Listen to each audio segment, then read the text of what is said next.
O dia a dia dela agora é assim. Numa semana ela está na Grécia, na outra em São Salvador e na outra em São Paulo, onde ela comanda seus dois negócios, o Nelita, cuja equipe de cozinha é formada só por mulheres, e o Mag Market. Recentemente ela fez aquilo que muitos empresários desse meio têm vontade de fazer, mas poucos têm coragem. Passou um pito no Instagram num cliente que resolveu espinafrar o Nelita na internet. Isso porque numa daquelas noites em que um temporal despencou sobre São Paulo, deixando muitos estabelecimentos sem luz como o Nelita, o sujeito, nas palavras dele, recebeu a conta integral, sem nenhum desconto ou gentileza, sem, por exemplo, uma sobremesa. E esse foi só um dos absurdos que o sujeito escreveu. Bom, o post da chefe viralizou e o sujeito deve estar com vergonha de sair de casa até hoje. Pessoas assim não são bem-vindas no Nelita, terminou o post da chefe. Com vocês, Tássia Magalhães.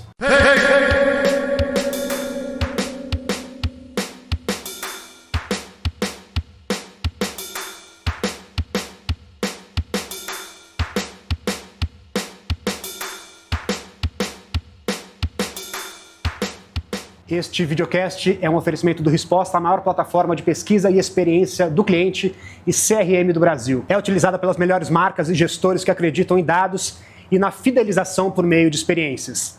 Com tablets, QR Codes e outras ferramentas, a empresa orienta gestores de restaurantes a focar exatamente onde é necessário. Quer saber se sua equipe é atenciosa e rápida, se o menu está agradando? Essa é a ferramenta que você precisa experimentar. Aproveite o QR Code cupom Experiência 30 e tenha 30 dias grátis. Numa das edições dos 100 melhores restaurantes do Brasil da Exame, a revista escreveu que o Nelita é uma espécie de divisor de águas na trajetória da Tássia Magalhães. O restaurante deu ao chefe de Guaratinguetá, no interior de São Paulo, uma projeção que ela ainda não havia experimentado. E olha que a carreira dela não começou ontem. Tássia trabalhou por 10 anos no extinto Pomodoro, onde entrou como estagiária e saiu como manda-chuva e tirou do forno mais 3 negócios que não existem mais. Você enxerga dessa forma, lembrando que fui eu que escrevi isso? Boa. Sim, eu enxergo, sim, eu acho que eu enxergo minha carreira antes Nelita e depois Nelita. E são duas fases muito diferentes, porque quando eu assumi de chefe no Pomodoro eu tinha 23 anos e agora eu tenho 35. Quando eu assumi o Nelita eu tinha 31, se eu não me engano, 31. Então a gente tem aí quase 10 anos de diferença. Eu acho que, falando um pouquinho sobre maturidade, acho que muda bastante. E o Nelita foi meu primeiro restaurante onde eu pude escolher todos os detalhes realmente.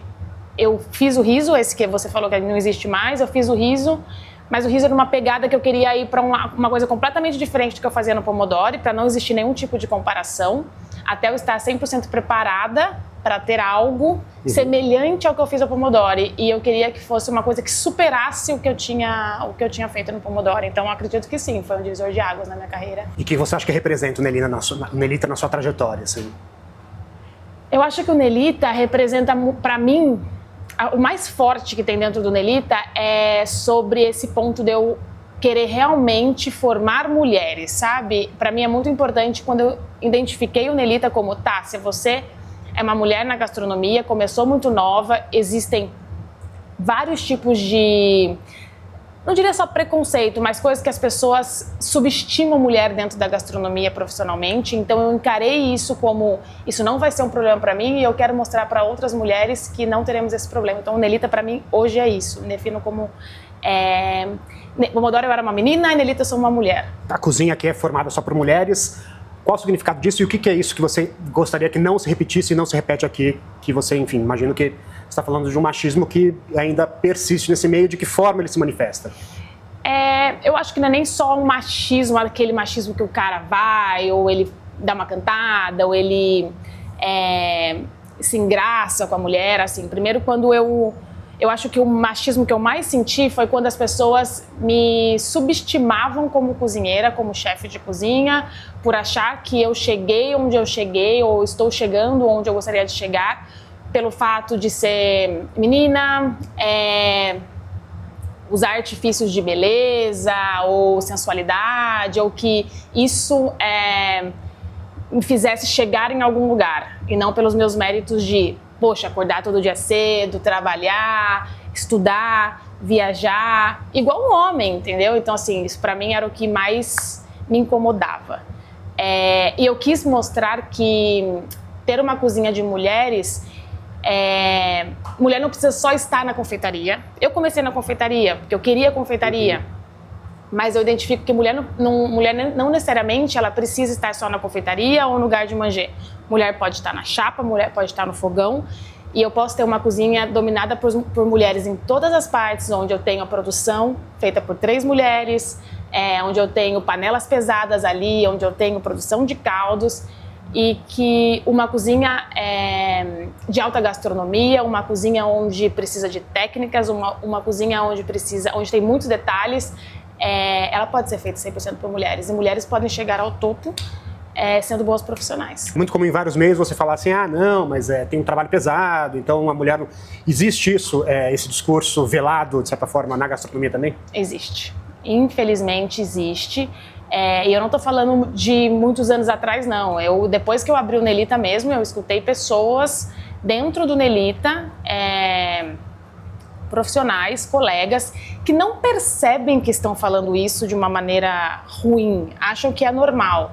Eu não acredito que a pessoa venha aqui para falar isso para machucar ou para alguma coisa assim, mas é porque já está intrínseco, sabe? Já está dentro. A pessoa vai e fala sem perceber, não, mulher na minha cozinha eu só coloco na confeitaria porque eu preciso de braços mais pesados, preciso que tenha mais resistência, preciso mais força, e a mulher no fogão não aguenta o calor, ou para fazer uma carne não consegue. Eu não acredito nisso. E também tem uma coisa essa coisa dos horários, que existe isso também, de falar, não, os horários muito tardes, eventualmente a questão da maternidade. Isso são empecilhos que você acha que também permeiam essa visão? Sem dúvidas. É que eu acho que para a mulher é mais complicado. Para a mulher é mais complicado.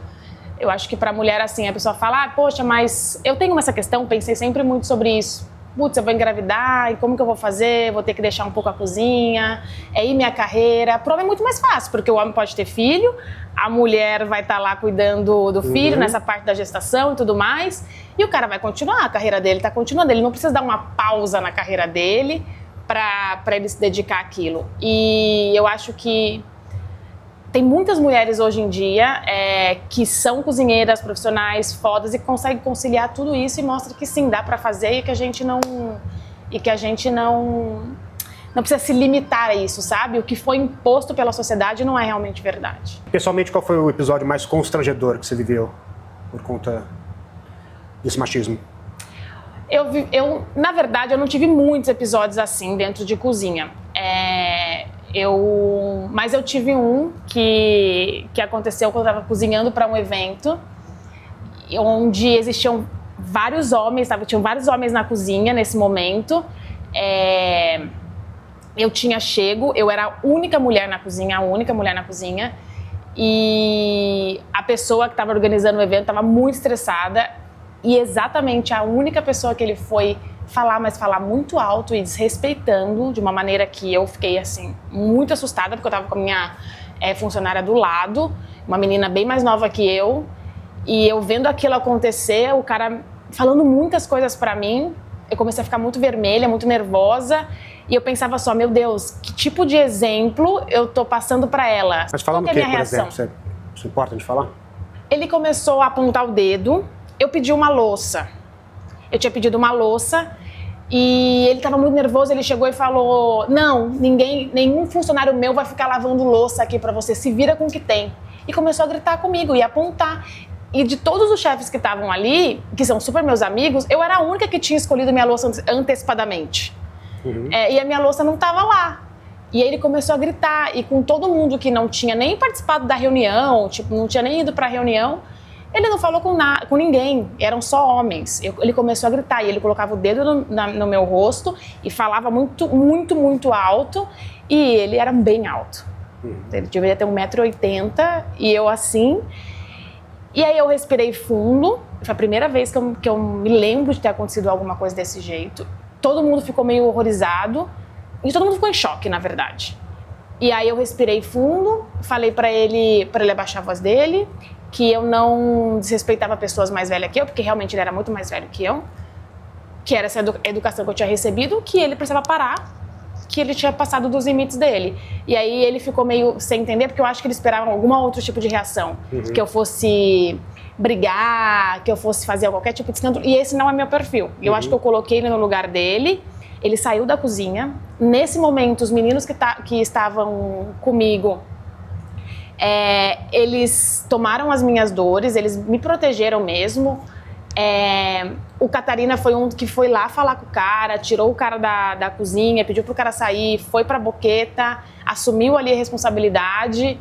E depois o Catarina mandou uma mensagem pro cara no grupo e ele se pediu desculpas. E aí eu escrevi pra ele, eu falei, olha, triste ver uma coisa dessa acontecendo, você um homem, eu uma mulher, você fazendo isso na frente de todo mundo, inclusive a sua filha estava presente, eu imagino se você gostaria que algum homem tratasse ela dessa mesma maneira que você me tratou. E aí ele disse que tinha repensado e tudo mais e me pediu desculpas. E o que você sentiu ali quando você ouviu aquilo? Quando ele começou a gritar, eu me senti um pouco impotente. Eu não esperava. Eu fiquei um pouco assim. Mas aí eu aguardei alguns minutinhos, eu falei, opa, não, isso eu não posso. Nunca deixei isso acontecer, eu não posso deixar isso acontecer. Mas eu não posso também me igualar a esse tipo de pessoa. Então eu preciso ensinar ele como ele deve tratar mulheres, como ele deve tratar pessoas e ele tem que tratar com respeito. Então eu respirei, falei exatamente o que eu gostaria que ele ouvisse e no momento todo mundo falou, não, Tássia, a gente pode ir embora, se você não quiser cozinhar, a gente vai embora, a gente vai com você, não tem jantar. Eu falei, não, eu falei de maneira alguma, eu tô aqui por um evento, eu sou profissional, eu tô aqui e eu quero dar exemplo para outras mulheres. E assim, para mim, ter a Ana comigo ali, que começou a trabalhar comigo, foi o primeiro emprego dela aqui no Nelita comigo, foi pro MEG. Eu queria mostrar que assim, pode ser que ela passe por esse tipo de coisa, mas não pode deixar isso acontecer, sabe? Uhum. Você também precisa... Eu acho que não é nenhuma obrigação, mas eu tenho como pra mim, esse dever de, opa, não é assim que funciona. Você tá errado, então eu preciso te mostrar como você trata mulheres. Uhum. Como você E foi muito uma coisa de machismo, porque os meninos vieram falar pra mim, com todos os homens da cozinha, o cara baixa a bola. E aí, com a única pessoa que não é do mesmo sexo que ele começa... Mas foi uma coisa muito louca, porque ele gritava e ele apontava o dedo, assim. Eu fiquei bem assustada. O Nelita é uma homenagem à sua mãe, né, a Vani Helena, certo? Como é que ela viu a sua decisão de trabalhar com gastronomia? Minha mãe e meu pai, eles sempre me apoiaram muito.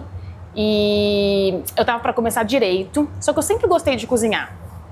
Mas eu sou do interior, lá em Guará demorou mais para chegar sobre gastronomia profissionalmente, chefe de cozinha, eles não entendiam muito bem. Meu pai entendia um pouco, minha mãe ainda não entendia, mas quando eu falei, eles me apoiaram 100%. Mas chegava a Palmeirinha também, que teve qual a importância da Palmeirinha? Eu sou muito apaixonada pela Palmeirinha, muito.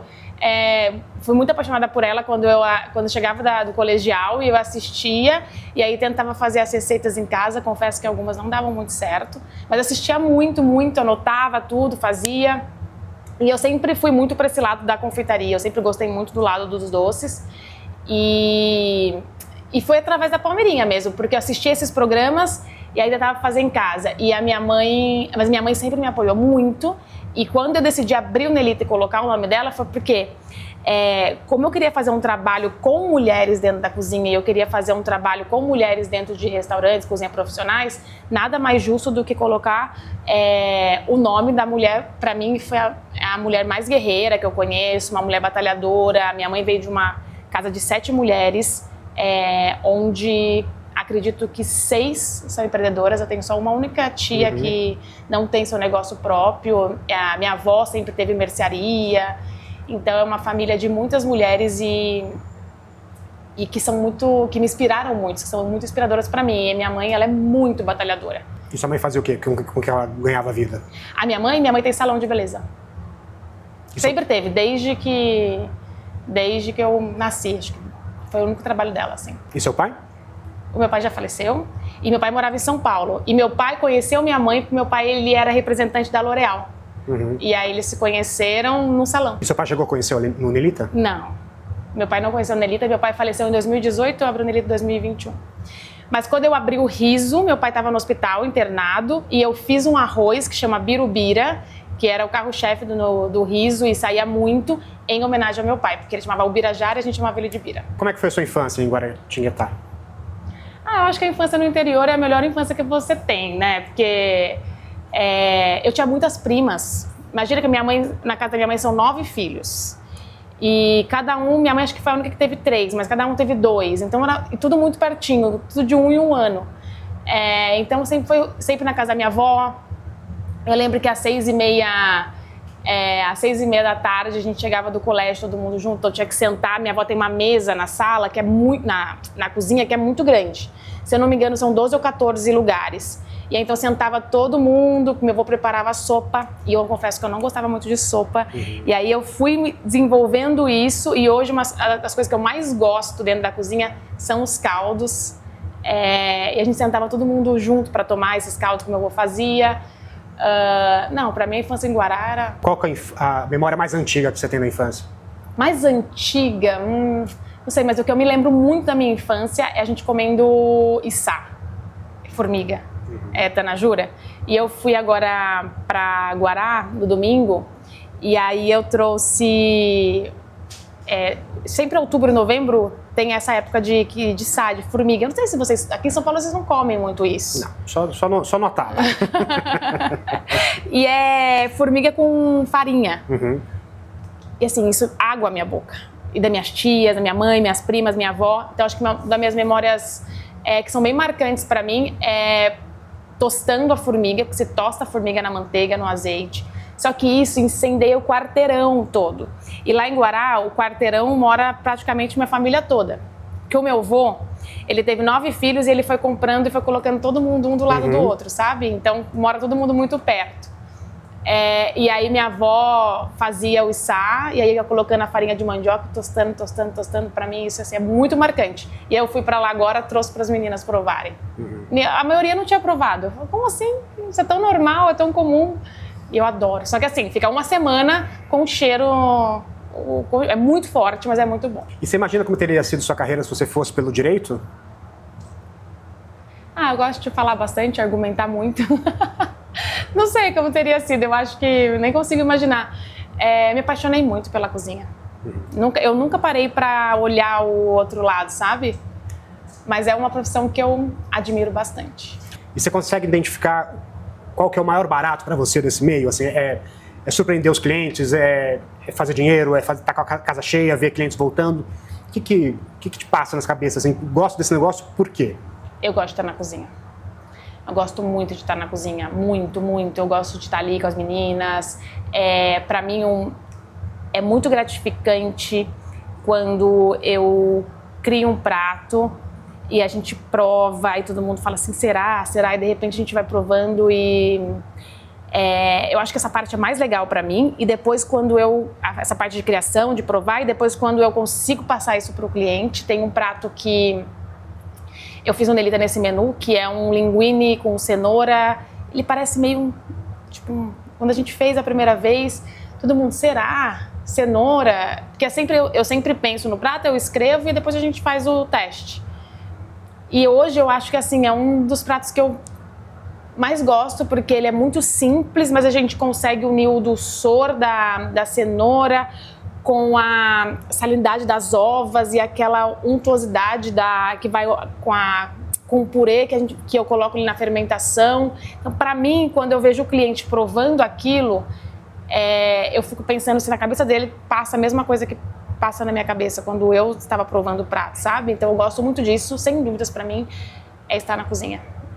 Eu acho que uma coisa que eu sempre converso com o Dani até, porque quando eu não tô na cozinha, que eu tenho que fazer mais coisas burocráticas, eu acho que eu não sou tão feliz, sabe? Então na cozinha é o que eu mais gosto, de estar com as meninas ali, de chegar de uma viagem, vir pra cozinha, ver o que tá... Provo tudo, isso eu aprendi com o Jefinho e eu nunca vou esquecer na minha vida que prova tudo, então eu passo provando tudo, provo tudo e eu acho sem dúvida estar na cozinha. Esse para mim é o maior barato da minha profissão, tá ali. Você fica pensando o que os clientes estão pensando da sua comida? Você fica imaginando se eles estão gostando? Uma coisa... Como é que isso interfere no seu trabalho? Eu não sei se interfere, mas eu fico, sim, eu olho, eu pergunto, eu fico imaginando se eles estão gostando, aceitação, como está sendo, principalmente quando você troca o menu, que é o começo do menu novo, é muito diferente, porque as pessoas estão acostumadas àquele outro menu, então quando você vem com o próximo, você tem aquela expectativa, que é natural, acho que é normal. Mas eu não deixo isso ser 100% do meu foco. Não. Eu provo bastante antes. Eu acredito que o menu do Nelita passado para esse menu novo, ele tem uma diferença gritante, assim, porque eu venho de menus muito diferentes. Um que eu conto muito história das meninas na cozinha. Então esse que eu conto muito mais a minha história dentro da cozinha. Então assim, as coisas que aconteciam no Vale do Paraíba, em Guará.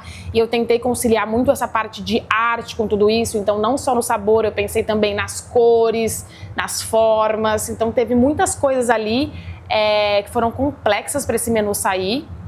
E que gerou uma expectativa muito grande. Sabe? E aí depois eu fui provando, aí você vai ganhando aquela confiança, vai ficando mais tranquila, mas eu tenho, assim,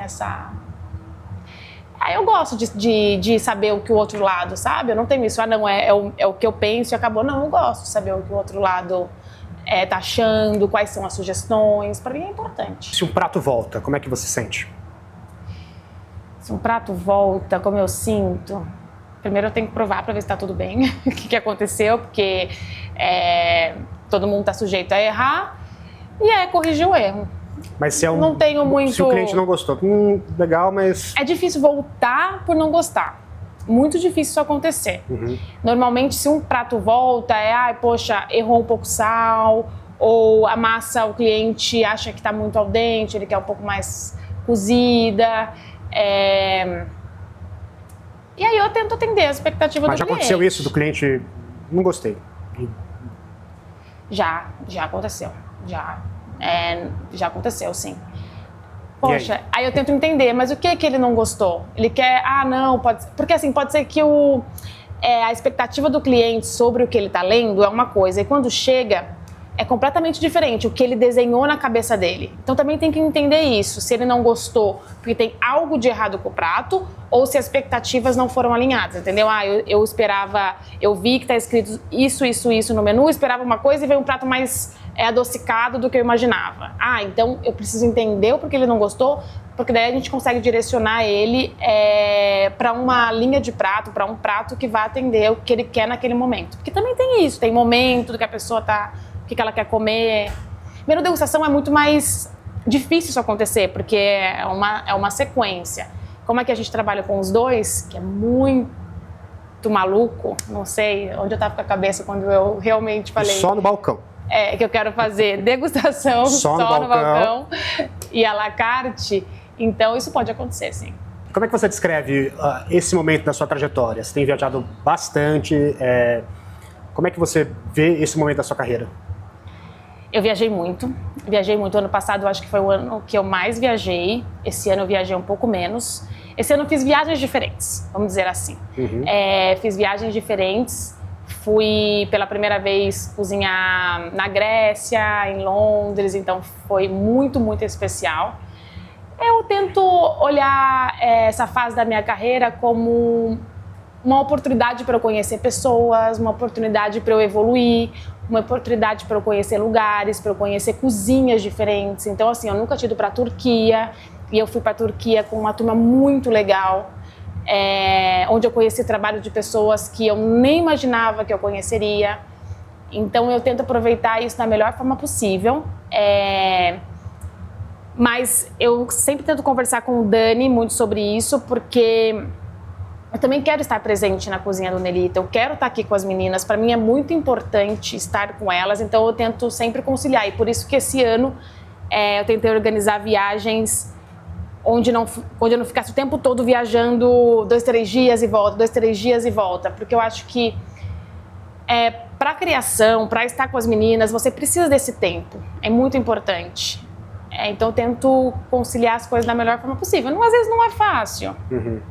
Mas eu tô amando, eu acho muito boa essa fase eu acho que conhecer, viajar... Eu sou muito comunicativa, então eu converso com todo mundo. Eu acho maravilhoso. Muitos chefes tem um momento que eles falam assim, bom, não, cozinha é legal, mas assim, já assume um papel mais totalmente de restaurateur. Você se imagina indo por esse caminho?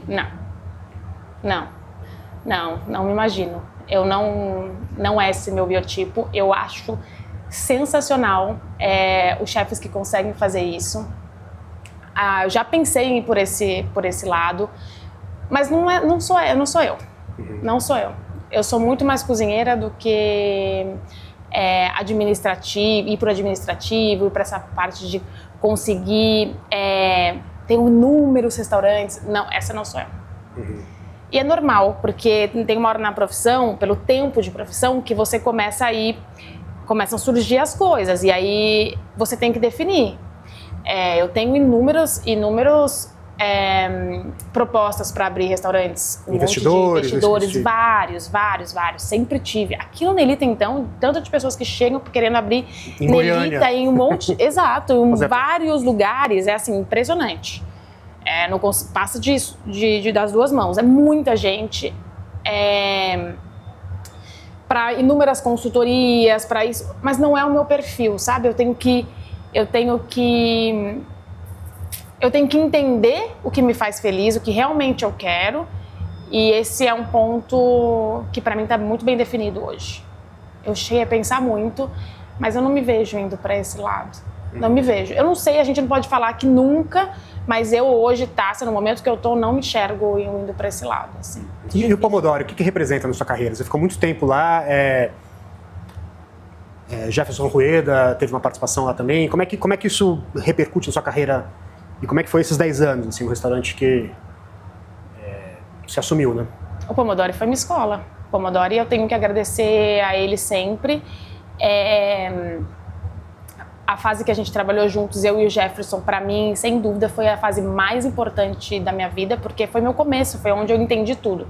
Foi onde eu olhei para aquilo, me apaixonei e falei, é isso, eu quero fazer isso. Eu ia fazer 19 anos. Era muito nova só tinha mulher na cozinha, então era um ambiente completamente diferente, uma cozinha super pequena e, sem dúvidas, a minha base de cozinheira, de uma cozinha limpa, uma cozinha organizada, até as minhas exigências hoje eu vejo que eu tenho muito da época do Pomodoro. E aí depois, quando eu passei um tempo fora do Brasil, que nesse período eu fiquei fora do Brasil, eu consegui juntar essas coisas, sabe? Então eu entendi que tipo de profissional eu queria ser, que tipo de cozinheira eu queria ser, eu consegui ir formando isso. Mas para mim, sem dúvidas, o Pomodoro foi uma escola, assim. Eu acho que o que eu vivi lá, eu não tenho como contar, assim, porque foram inúmeras coisas e para mim foram as coisas mais importantes da minha carreira. Nesse comecinho mesmo, que me formou como cozinheira, foi muito importante. E você comparando aquela taça daquela época com a de hoje, assim, você vê diferenças? Muitas? Muitas, inúmeras. Eu era muito enérgica, eu era extremamente rigorosa. Eu tive aquela fase dos chefes malucos, que brava e tal. Eu era muito, muito, muito exigente, muito brava. E eu acho que era uma capa que eu vestia, porque para me respeitarem, por eu ser mulher, eu preciso impor, eu preciso ser igual ao cara. E aí, isso é uma coisa também que eu entendi que eu não preciso ser. Eu não preciso perder a minha feminilidade para as pessoas me respeitarem. Esse é um outro trabalho que eu faço aqui na cozinha. E assim, na cozinha do Nelita, hoje eu acho que eu estou na minha melhor fase da cozinha do Nelita. Desse ano eu falo, porque eu consegui entender que eu não preciso brigar, eu não preciso que as pessoas tenham medo de mim para as coisas acontecerem. E na cozinha do Pomodoro eu era dessa maneira. Era muito mais uma liderança do medo do que uma liderança do respeito. Então eu acho que eu mudei muito.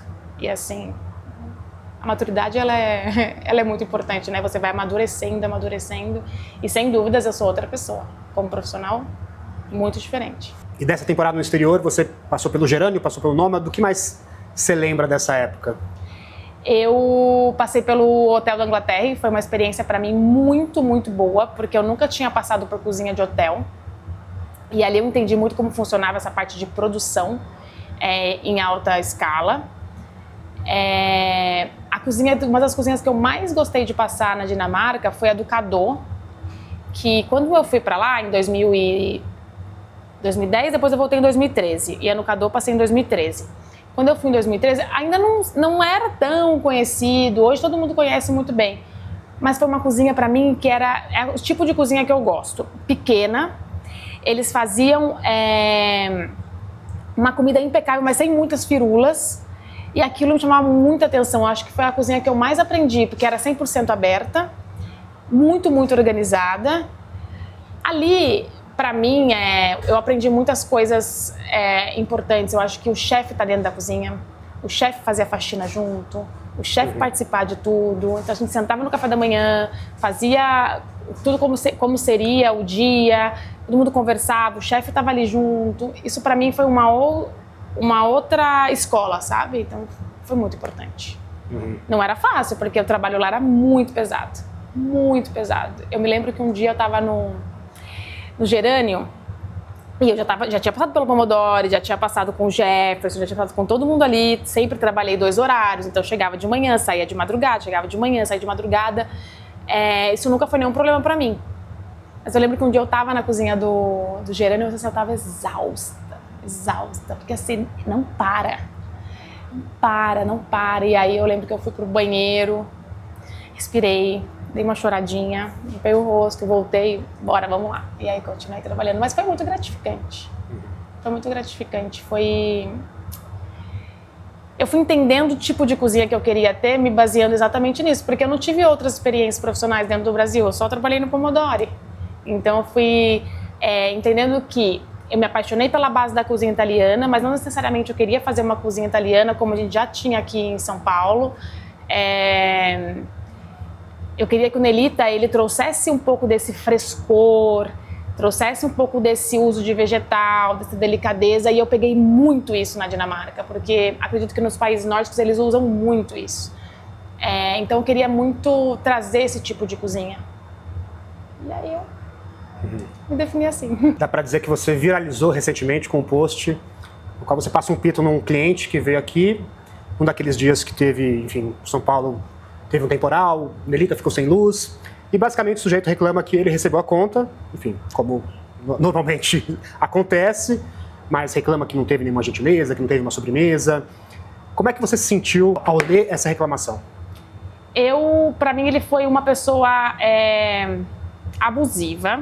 Eu acho que ele foi desrespeitosa, não só comigo, mas com todos que estavam aqui dentro do Nelita, com todos os funcionários, com todo mundo que estava cuidando da mesa dele, cozinhando para ele, no escuro, no calor,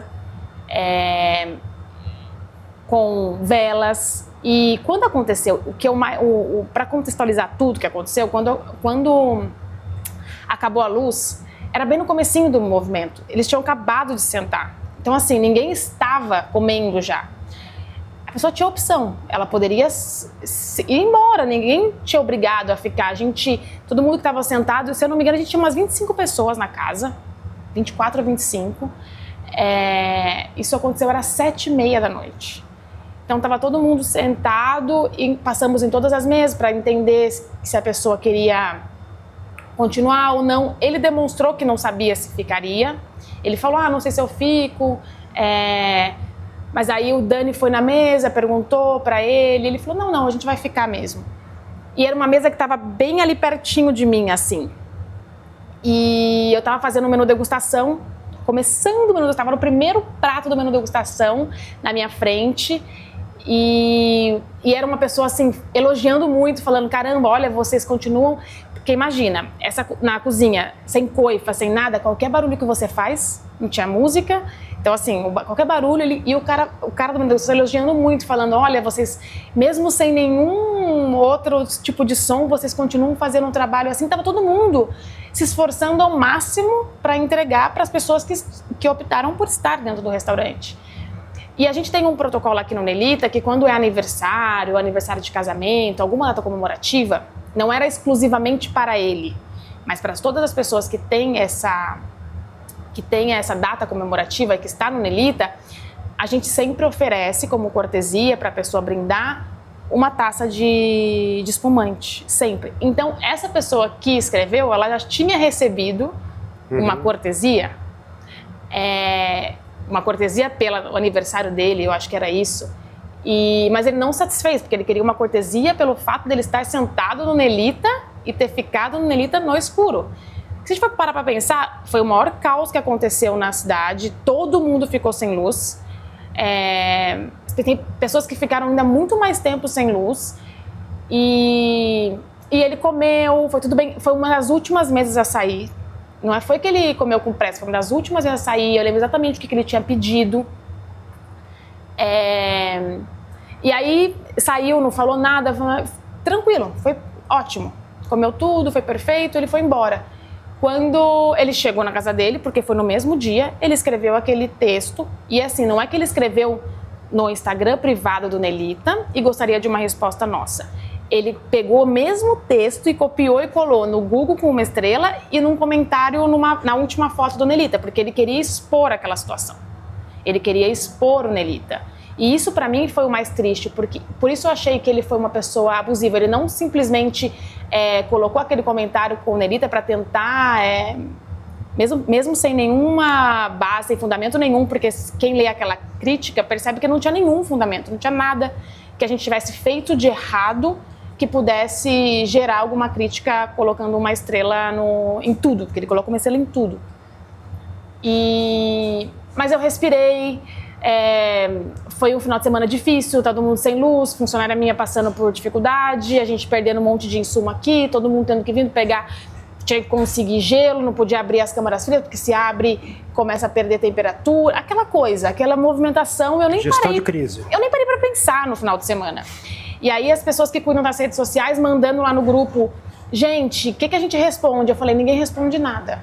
Esse não é agora o objetivo, não vamos responder, ninguém responde nada. E passou domingo, chegou segunda-feira, a menina manda lá, olha pessoal, o cliente continua insistindo. E ele colocou, na segunda-feira, isso foi na sexta-feira, na segunda-feira ele ainda queria alguma coisa. E ele manda nenhuma resposta ou reação. Aí eu achei achei uma afronta muito grande, achei que ele merecia uma resposta, mas eu não achava que ele merecia uma resposta no privado, porque se ele expôs o Nelita da maneira como ele expôs, eu achei que eu precisava falar. E eu mesma escrevi a mensagem no meu Instagram, eu mesma sentei, conversei com o Dani e falei, Dani, eu vou tornar isso público, porque eu acho assim, eu tô um pouco cansada das pessoas acharem que elas podem fazer o que elas querem, entendeu? E que a gente tem que sempre estar falando, ok, você tem razão, desculpa, desculpa pelo ocorrido que acabou a luz, que não foi minha culpa, então se você quiser vir jantar aqui semana que vem, eu te dou de cortesia. Eu acho isso um absurdo. E pela reação de todos os seus pares que comentaram nesse post, parece que você falou alguma coisa que estava entalado na garganta de muita gente, né? O que você acha que representa essa sua atitude de expor esse comportamento desse cliente? É difícil quando você expõe alguma coisa assim, porque pode ser que seja muito negativo também. Só que eu acredito que quando eu estou fazendo alguma coisa que eu estou correta, que eu estou certa, eu tenho que fazer, é muito importante que eu faça. E eu conversando com todo mundo, muito antes disso tudo, eu sinto que eu e todos os outros colegas cozinheiros e tudo mais, a gente está muito cansado disso, porque parece que todo o tempo você tem que estar agradando 100% a todo mundo e que você sempre é o culpado, sabe? E não é bem por aí.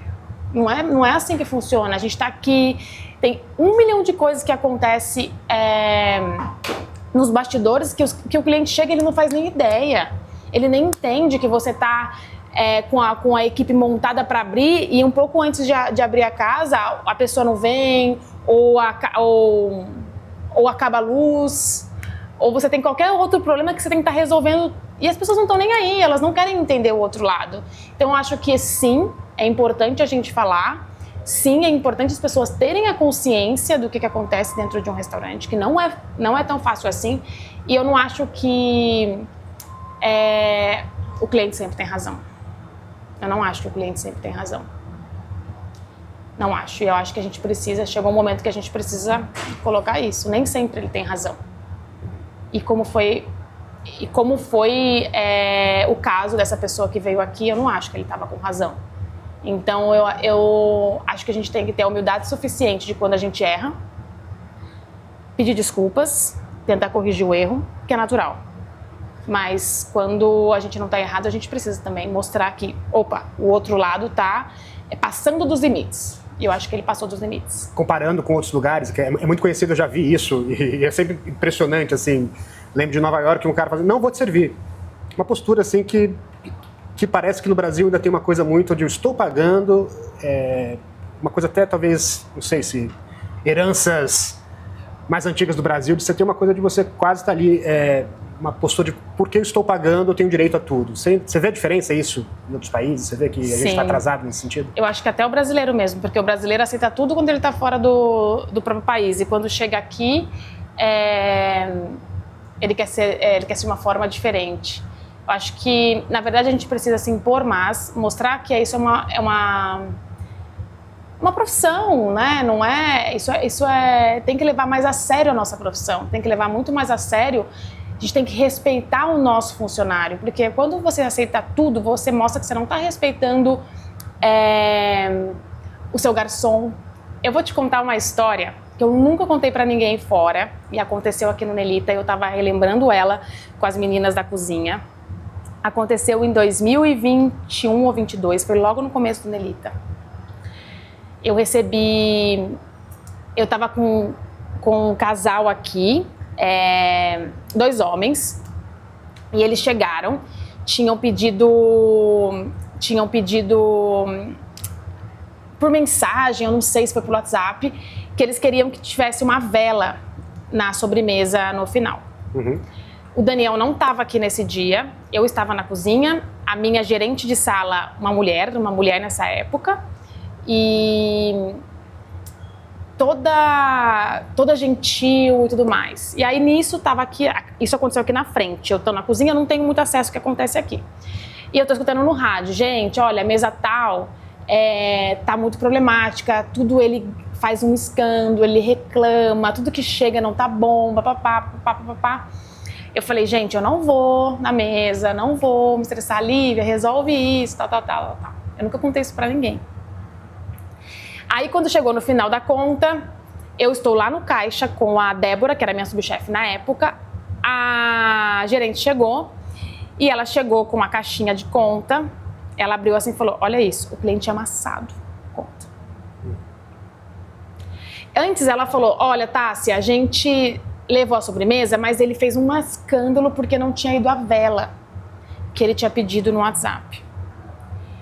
Aí, quando ela falou comigo, eu falei, tudo bem, Lívia, leva a conta, pede desculpas pra ele, tira essa sobremesa, fala que como foi um erro de comunicação interno nosso, que o setor de reserva não passou essa comunicação pra gente, nem pro salão, nem pra cozinha, erros acontecem. Sim. Então, tira essa sobremesa da conta dele e aí não coloca essa sobremesa na conta. Tá bom, foi sem a sobremesa na conta. E mesmo assim, o cara amassou a sobremesa, a conta e falou, não vou pagar enquanto não tiver a Tássia ou o Daniel aqui. E ela foi lá, eu falei, não acredito que eu vou ter que ir até a mesa. Eu saí do caixa, eu vim tranquila, quando eu cheguei na mesa, ele estava com uma câmera me filmando. Eu falei, oi senhora, o que aconteceu? Tá tudo bem? Ele começou a gritar. Falei, primeiro, vamos lá. Pra gente conversar, eu preciso que o senhor pare de me filmar. Você tá me filmando. E ele gritava, não, porque é um absurdo a minha vela. Nisso, tinha um outro casal do lado de 2 mulheres. A mulher falou, cara, não dá mais. Já deu. Você tá desde 7 horas aqui reclamando de tudo. Todo mundo tá te atendendo da melhor maneira possível. Assim, tá tudo... Você tá sendo desagradável, eu tô aqui desde as 7 horas, você chegou e você não para de reclamar. A mulher começou a falar pra ele. Aí, eu vou falar uma palavra que ele falou, porque ele falou assim, cala a boca, sua puta. A hora que ele falou isso, gente. Para outra cliente. A mulher levantou e a mulher deu um mata-leão, cara. E eu imagino eu assistindo tudo aquilo. Isso eu nunca contei pra ninguém, foi um escândalo no Nelita. Era final de noite, já não tinha muita gente, devia ter umas 5, 6 mesas. Na hora eu fiquei assim, sem reação, eu peguei o celular do cara, porque eu queria, eu preciso do celular. E aí gerou tudo aquilo e tal, não sei o quê. Chamei o Daniel. as clientes vieram falar para mim, não, é um absurdo o que eles estão fazendo, não querer pagar conta, fazer tudo isso, eles estão destratando os seus garçons. E aí eu acho que isso eu não admito, entende? Quando você tá, é o meu restaurante, eu tenho que prezar pela pessoa que trabalha comigo. Eu não posso deixar que o cliente entre aqui e ele distrate os meus funcionários. O empresário, enfim, o funcionário às vezes talvez se veja obrigado a engolir coisas absurdas. E aí eu olhei pro cliente e falei, desculpa, dentro do meu restaurante você não vai destratar os meus funcionários. E aí a gente chamou a polícia nesse dia, porque a gente chegou polícia aqui na porta da Nelita. Enfim, aí depois o cara pediu desculpas, disse que tinha tomado medicamento misturado com álcool, enfim. Uhum.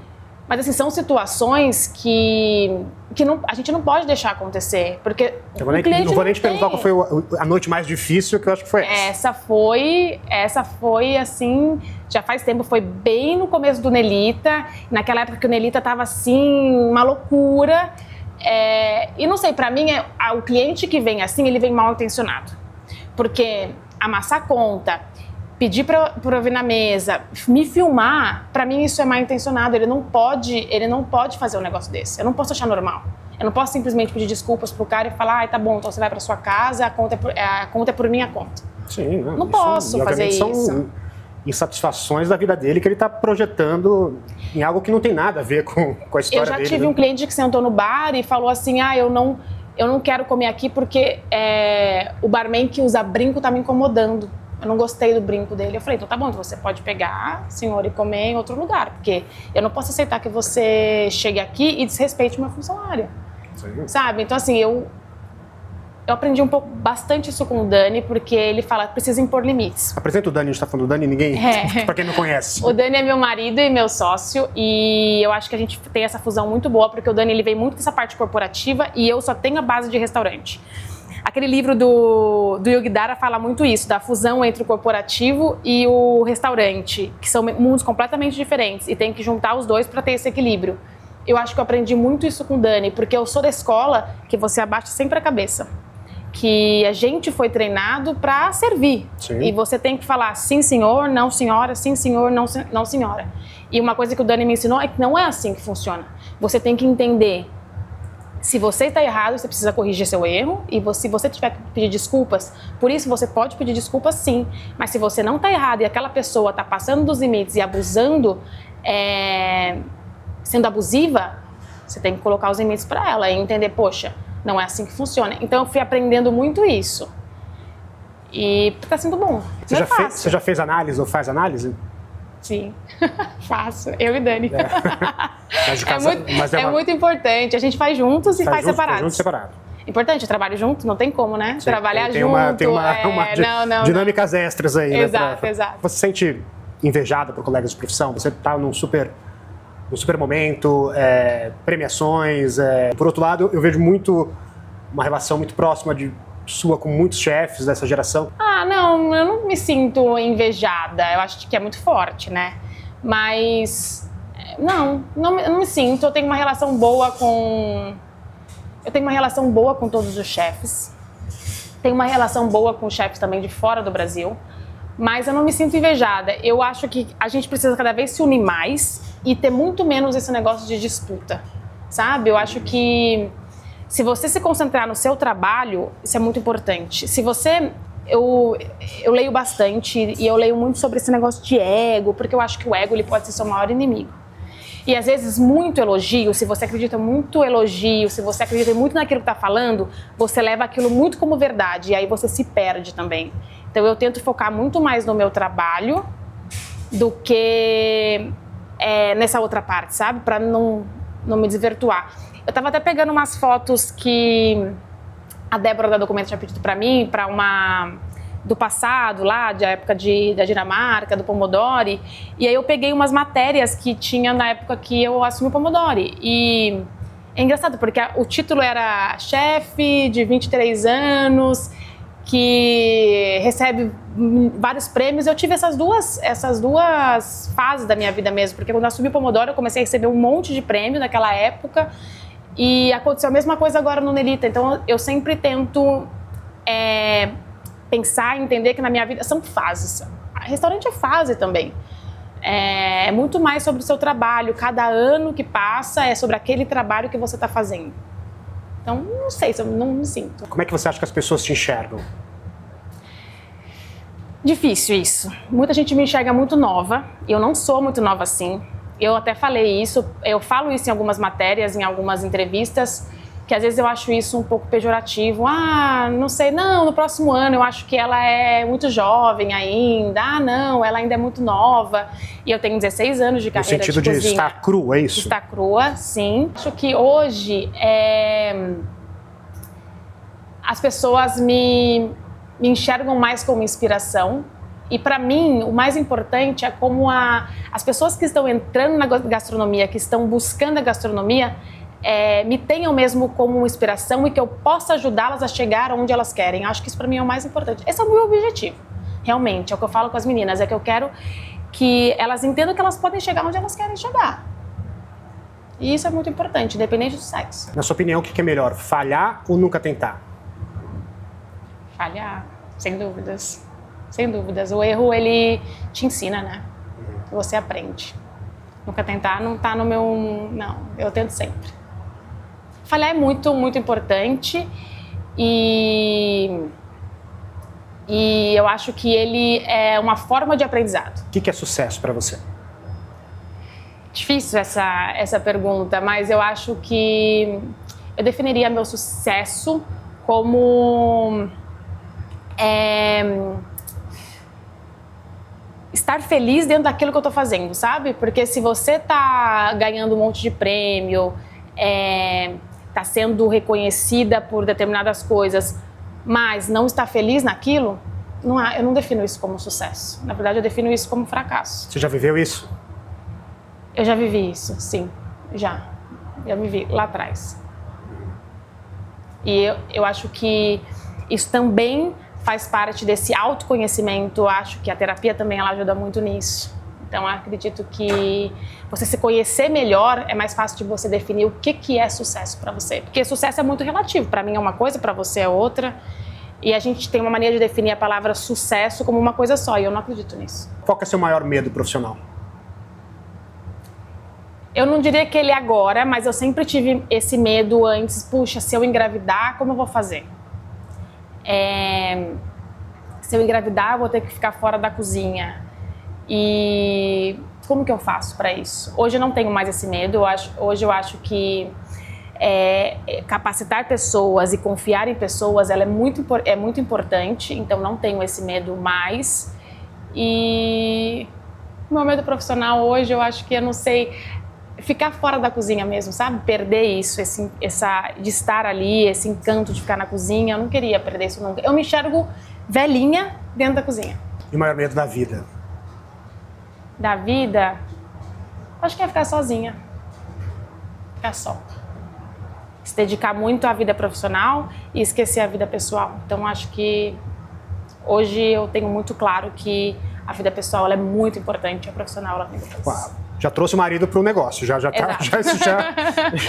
resolve o problema. Próximo são os filhos, e aí já está tudo resolvido. Você acredita que as coisas são como são, ou você tem que dar para mudá-las? Eu já acreditei que as coisas são como são, e hoje eu acredito que as coisas elas não precisam ser exatamente como a gente acha que elas são. A gente pode mudar, a gente pode fazer e mudar. Tá tudo bem, faz parte. Como é que você é seu temperamento? Como é que você resumiria seu temperamento? Difícil isso, hein? Eu sou muito ansiosa, então eu sou muito enérgica a todo tempo. Tento trabalhar muito isso para ser mais calma, mas eu sou muito agitada, eu sou muito agitada. É uma coisa meio maluca. Eu falo rápido. Eu tento falar. A coisa que eu mais acho bonita é ver pessoas falando calmas, tranquilas. O Dani é super tranquilo. O Dani me ajuda muito. Acho que ele é um ser humano muito evoluído e ele me ajuda muito nessa fase da vida, sabe? Não sei se eu não acho que o Nelita seria o Nelita se não fosse nós dois juntos. Se você pudesse mudar alguma coisa em você, seria o quê? Seria essa ansiedade, por exemplo? Sem dúvidas. Eu acho que eu tenho uma comunicação muito impositiva, sabe? Quando você tem essa coisa, essa fala. Eu acho que é muito pela base de treinamento que eu tive também, de cozinha, que você tem que fazer, tem que ser... Então, isso é o que eu tenho mais tentado mudar, para ter ser mais calma, conversar mais devagar. Acho que isso é importante. E eu tive esse treinamento de tem que fazer isso, ser muito assertivo e dando muitas ordens. Então eu tento hoje fazer uma coisa muito diferente, porque eu acho que isso me incomoda, sabe? Não é pelas pessoas, mas é porque me incomoda e eu tento muito trabalhar isso. É o que eu mais trabalho hoje.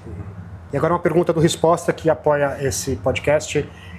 Qual foi o seu maior acerto e erro ao gerenciar a experiência do cliente na gastronomia?